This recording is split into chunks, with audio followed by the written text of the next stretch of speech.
Welcome al podcast de Palante Nonprofits. Bienvenidos a todos and welcome back to the Palante Nonprofits podcast. I'm your host, Dr. Andrea Ortega, and I'm super excited because I have someone very special to me. Dr. Maritza Concha. I got the pleasure of meeting her a couple years back during my journey at the University of Central Florida. And one of my favorite things about Dr. Concha is that she is a girl's girl. She is a proud Latina. Has been such a huge support system during my academic journey.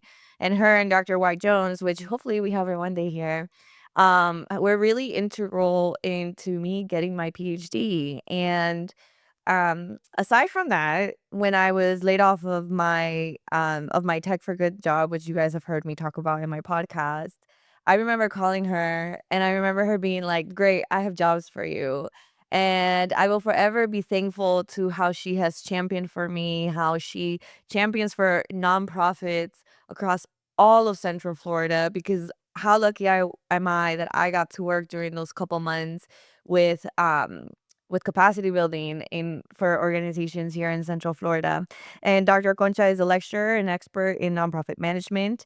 And the past couple years with AI, she has been dedicating and done a huge a shift there into making sure that she learns everything she can about AI and the powerful tool that it can be for social good. I'm so excited to have that conversation with her porque ella es magnificent. And before we start with our questions, Dr. Concha, can you introduce yourself Sure. and include a little bit about your background? De donde vienes, like tell us things that, maybe I don't even know, and so, to connect with our listeners. Sure. Well, thank you so much, Andrea, Dr. Ortega, for inviting me. It means a lot to me. This is the first time I'm doing a podcast live, so I hope that I do well. I was born and raised in Perú, and yo vine aquí en 1993 cuando tenía 16 años, and with my parents and my two brothers. So I got here from Lima to Miami, and it was a very interesting transition. I did not speak a word in English. I went to a French school in Lima. So I had the French accent very immersed in me and how I spoke, or it was very strange. In reality, English should be my third language, not my second language. But when I came here, completely forgot about French. Although when I traveled to France a few years ago, there's something in your brain that kicks, and Love that. and it's sort of like, well, I kind of like remember a few words. I was able to just talk the basics, but I was able to communicate and express. So my husband was like, "Okay, what are they saying? Can I, order this? Can I order that?" So I was able to do that stuff. But yeah, so that's pretty much a little bit of me. I love Peruvian food. Yes. It's one of my favorites, specifically my mom's food. Honestly, she's the best one. And so I've been doing a lot of capacity building and valuations for nonprofit organizations for the last 20 years. Started with nonprofits in Homestead, Florida, that provide services to victims or survivors of domestic violence, specifically the farm workers population there. So back in 1998, 2000, that's how I started with a colleague of mine, and we created Colbian Consulting, which was my first step to help out nonprofits in getting their data and documenting the wonderful work that they do to, promote social change and community change, which is very I important. didn't know that. Yeah, so that you learn something new. And I've been teaching at UCF for the last 5 years. Since 2019, full time, I was the director for the Center for Public and Nonprofit Management for 3 years. And now I can happily share that I am the lead for the Apply AI Innovation Initiative. So that's an initiative I created to promote the involvement or the use of AI for community and behavioral interventions. Yes, I love that. And first of all, I didn't even know that that's how you started. So thank you so much for sharing.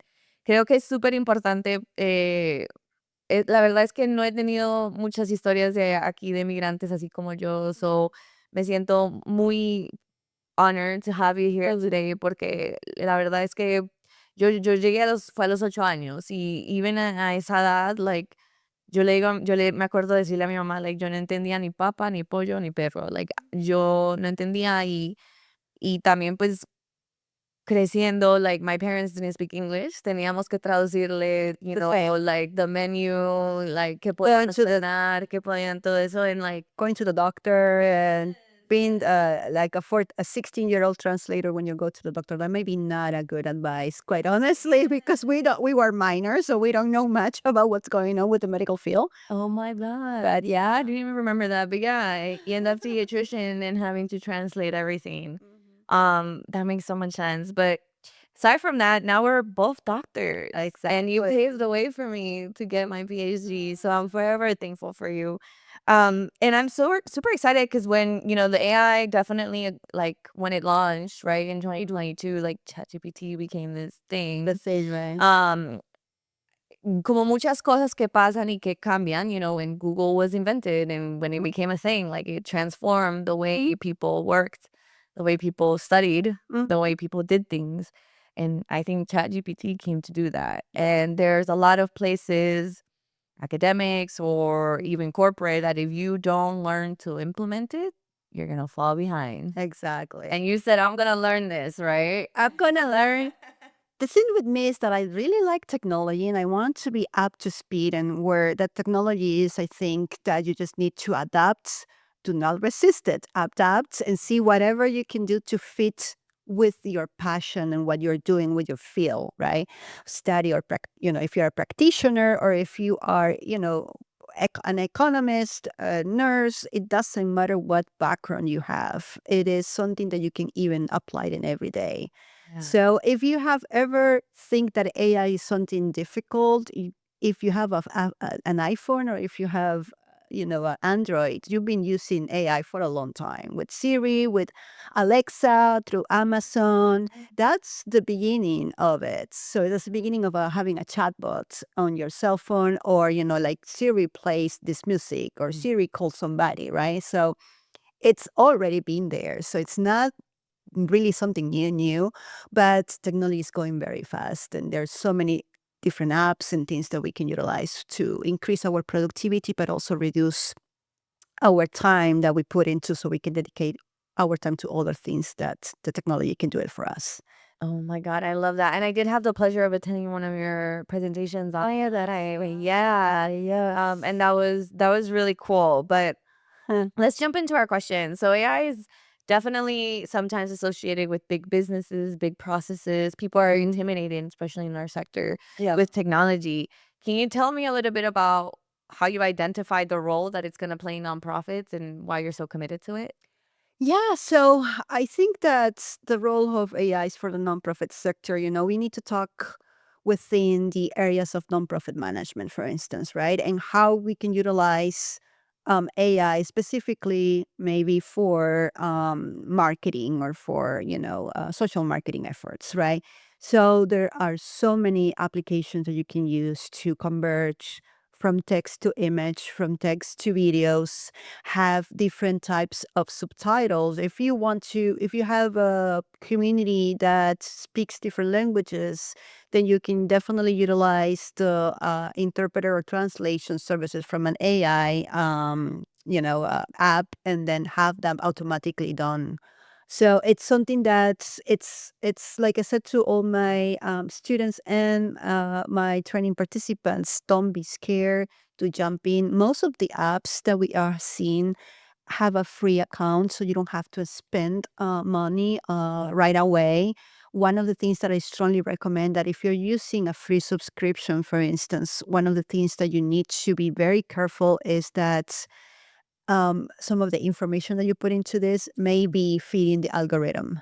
So please do not share confidential information or things you don't want to be out there. So, for instance, you can Google something about yourself that you didn't want to share, and then suddenly that information is available in ChatGPT or or Claude or Perplexity, which are the applications that I mostly use. Oh my God, imagínate. I didn't know that. That's really great practical information. And I wanna I'm a huge fan of ChatGPT. I pay for it and I try to turn off all the privacy settings and all that stuff. Pero you mentioned apps, like AI is now in so many other apps. Oh, yeah. Now you have so many And I things. know you mentioned in the presentation we were at that you used it to create the presentation. Exactly. So, for instance, if you want to have a very innovative, engaging presentation, I use Gamma AI. So, Gamma AI has a free subscription of probably you can use it maybe once or twice a month, but I strongly recommend all of you to, if you have the money, to go ahead and do the basic subscription.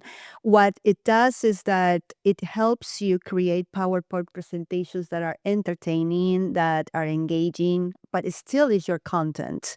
So there are two ways of doing this. One in the prompt. So that's another thing. You have to become a pro in prompting or engineering prompting, which is to tell AI what you want to do, right? So instead of, and that kind of like brings my evaluator hat on it because it's not something vague. It has to be measurable. It has to be, you have to give them like the tone that you want, the presentation, the topic, the length of the topic, areas in which are the most recurring or the most important.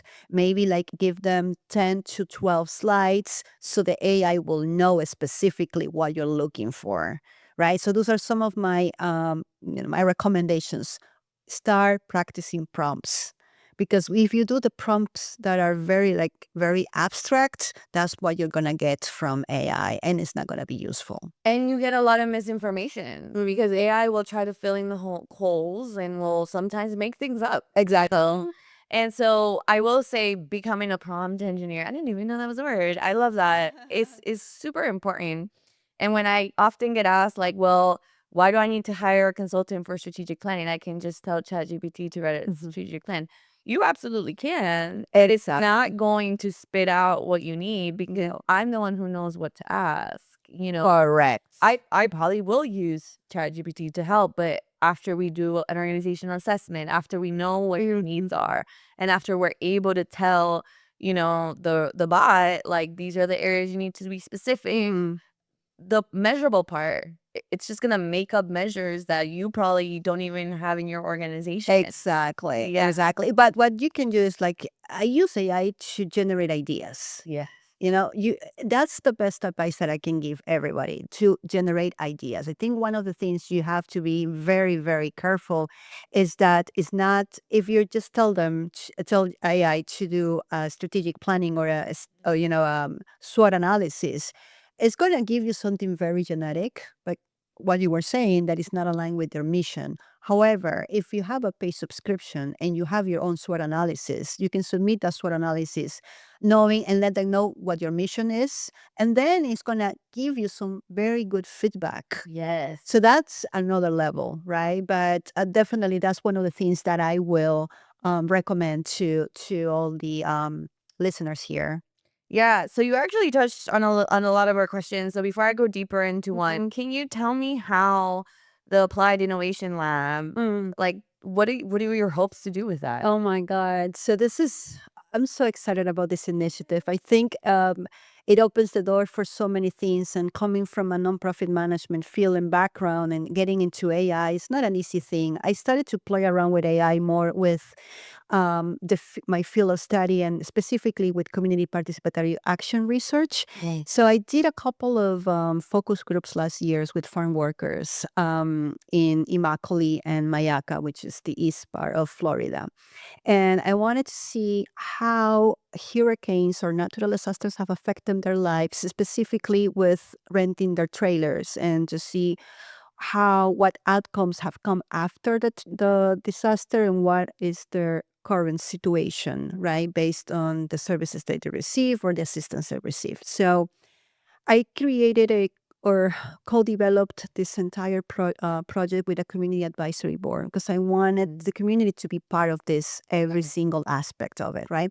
So the next step was that I co-facilitated the 4 focus groups with the community members, with community advisory board members. And then after that, we co-analyze the themes that came from the focus groups. So we got together and I use AI to generate pictures that will help us assimilate more the themes that came from the focus groups.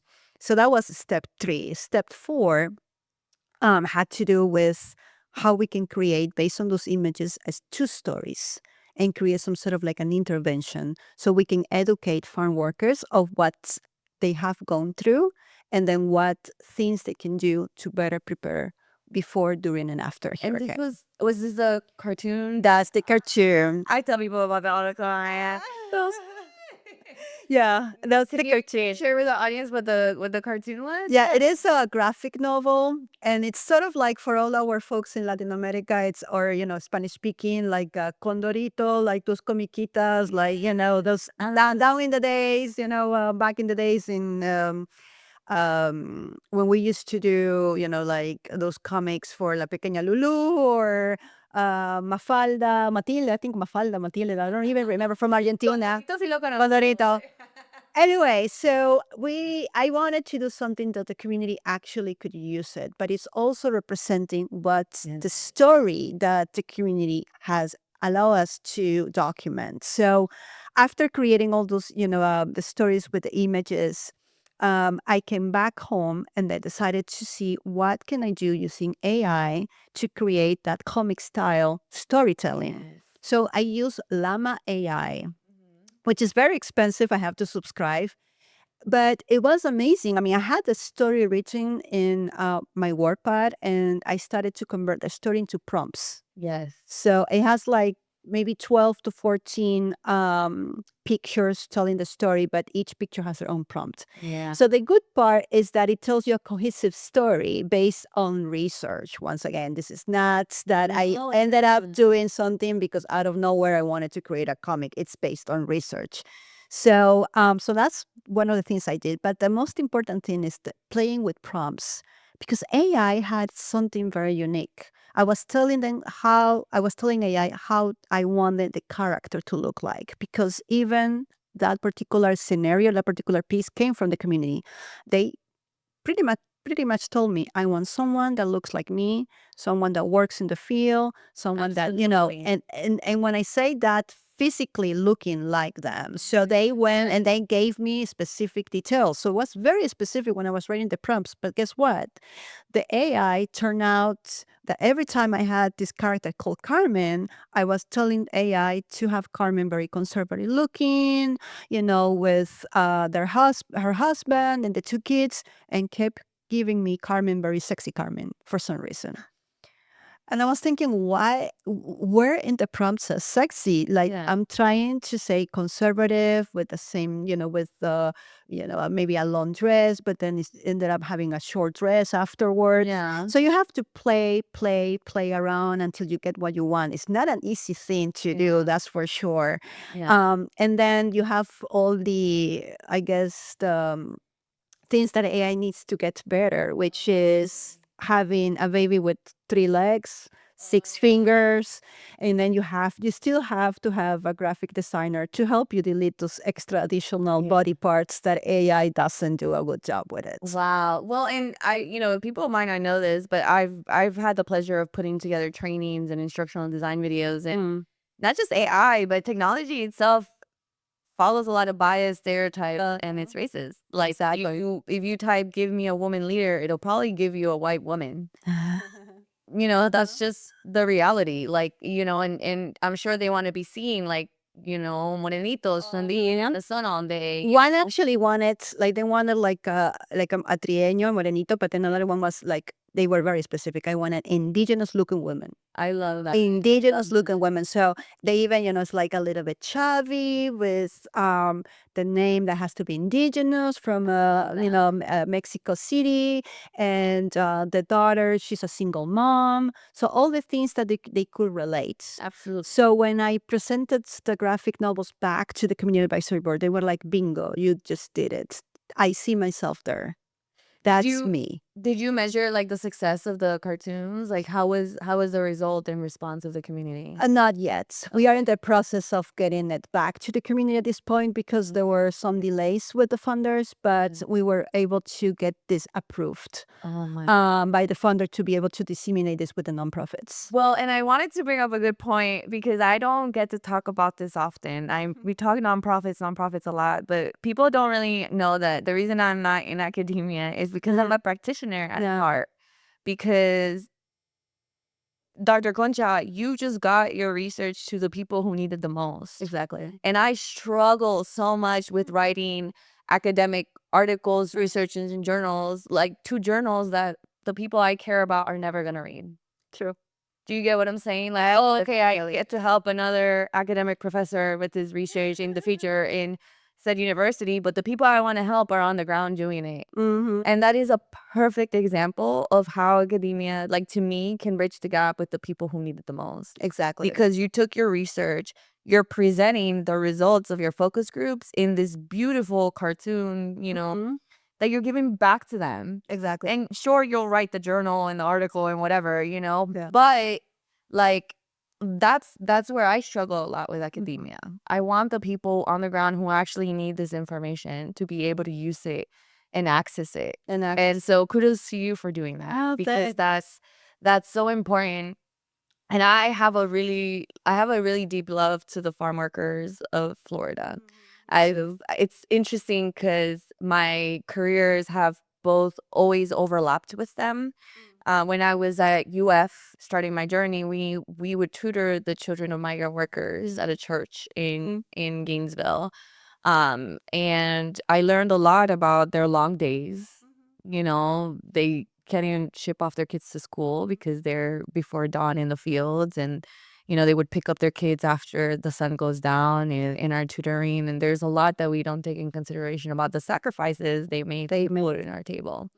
And, and then I've had the pleasure to work with Jessica Ramirez, who runs the Farm Workers Association of Florida here, FWAF. I need to actually.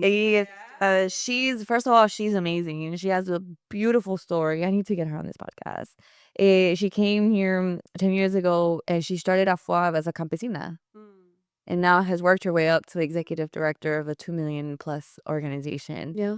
And I get the chance to work with her, but like I was very humbled because when I worked with her last year as a consultant, porque I'm like, we gotta do this, we gotta do this, we gotta do that. She's like, Andrea, hold on, like my staff, some of them don't read and write. Yeah. Mm-hmm. And I was like, And I thought about that with the graphic novel. So we have a video. I love that. And I was like, she literally manages the organization sometimes through voice notes. The way she makes directions, like the way she communicates with her team in different offices throughout Florida is like through WhatsApp voice notes. Yeah. And I'm like, oh my God, I have to rethink my whole strategy.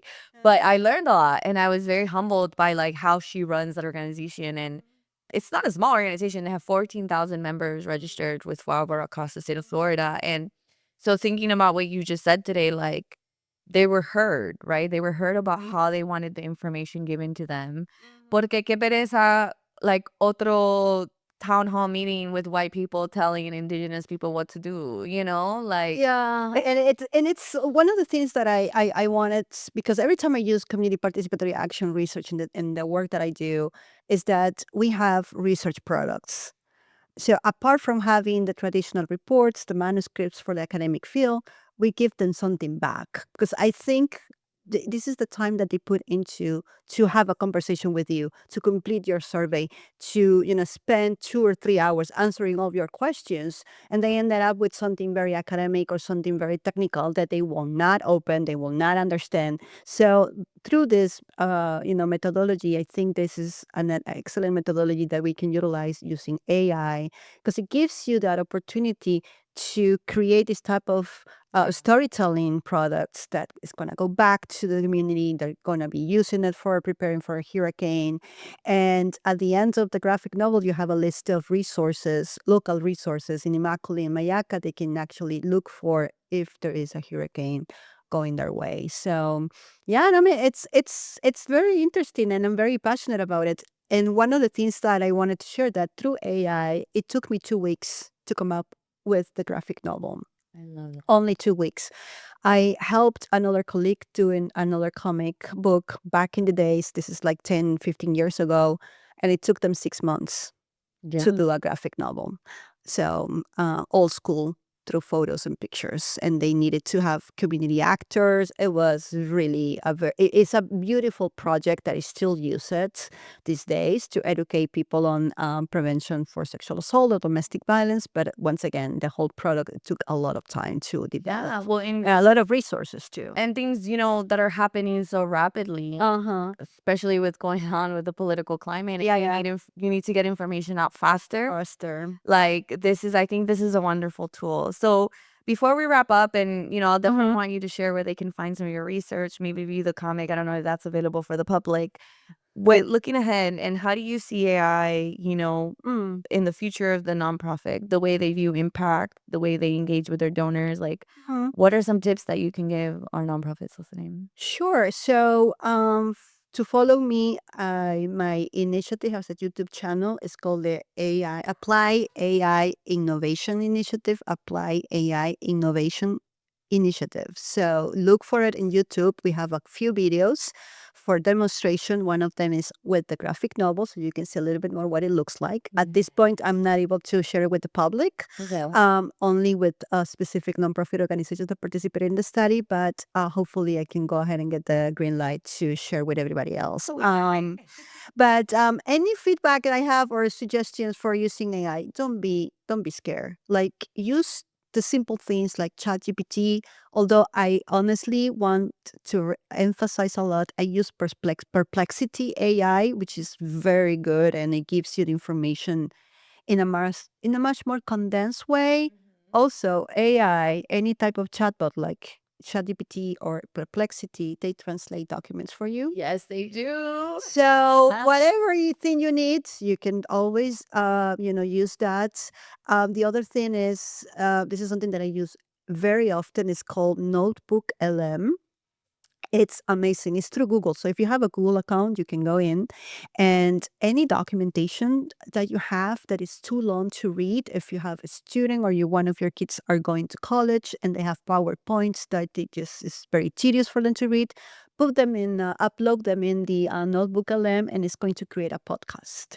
Oh my God. And however, once again, prompting, very important. So you have to tell what exactly you want the podcast to talk about, the PowerPoint. Like, for instance, when if I have a PowerPoint on outcome evaluation, I tell the AI, when I'm writing the prompts, like, I'm looking for like the definition of outcome evaluation, provide a real life example, um do the 3 takeaways, and explain in depth the logic model and theory of change. So I'm telling them based on my PowerPoint, which is my content, what to do with it, and then do not exceed of more than maybe like 15 minutes. So it shouldn't be longer than 15 minutes. And then it takes about 20 minutes to do the podcast. That's when the AI is doing their thing. And then you listen to it. So listen to it, compare it with your notes. Do not 100% believe what AI is telling you, because sometimes it makes mistakes, and it makes really bad mistakes. So make sure, it's not perfect. So what I do is always go back, read, edit, and then put that video to my students so they have that as a resource. So you can utilize that as well. And there is a cool option using Notebook LM in which you can interrupt the podcast host and ask them questions live. Oh my God, I love that. So, Oh my God. and I'm taking a class on AI Yeah. to create my own AI agents. That's coming up with Purdue University, and it's going to help me with my initiative. Oh, and one more thing. So we are waiting for the final stages of executing a new contract with Orange County to create an online class for nonprofits on AI. Oh my God, I love that. I'm So so that's excited. coming up. It's coming up. I'm so excited to share that. And not in there, but I did want to tell people one of my favorite, if you have a favorite prompt or favorite thing to tell, I have two. I love to tell ChatGPT, explain this to me like a toddler. Like if there's a big concept that I don't really understand, especially when it comes to finances, I teach people a lot about financial and writing budgets. I'm like, all right, before we get into into deeper, like explain this like a like do an activity. Do an activity like teaching this concept like a toddler. And then ChatGPT is very fluff. So I always say remove the fluff. That's what I say. Like if I'm gonna use ChatGPT to write something long. I don't know. Do you have a favorite prompt? So no, I think that what I've done, I'm very specific. I was trained as an evaluator, so I'm very measurable and I write things to tell AI. So I'm always, wearing my evaluator hat. Like, Yeah. all right, so I want you to provide me two examples of this, define that, do three takeaways, and then do like real case scenarios. And when I say real case scenarios, depending on the audience, right? So for my undergraduate program evaluation class, I asked AI when I'm doing my podcast using Notebook LM, provide real life examples focusing on undergraduate students related to logic models, related how to do measurable objectives, or how to write evaluation outcome questions or process evaluation questions. So the target audience, and when in what I see from the podcast, it's specific information targeted to that audience. So it's I love it. kind of like tells you who, kind of like talking back to you. Yeah. Well, thank you so much, Dr. Concha, for having being a part, I guess, the Absolutely. Palate Profits podcast. I've had so much fun learning about what you're doing. I can't wait for you to see what you're gonna do. So make sure you find her on LinkedIn or look at her YouTube channel that she shared with us, and we'll make sure to link it when we post this episode. But I'm your host, Dr. Andrea Ortega, and thank you so much for listening or watching the Palante Nonprofits podcast.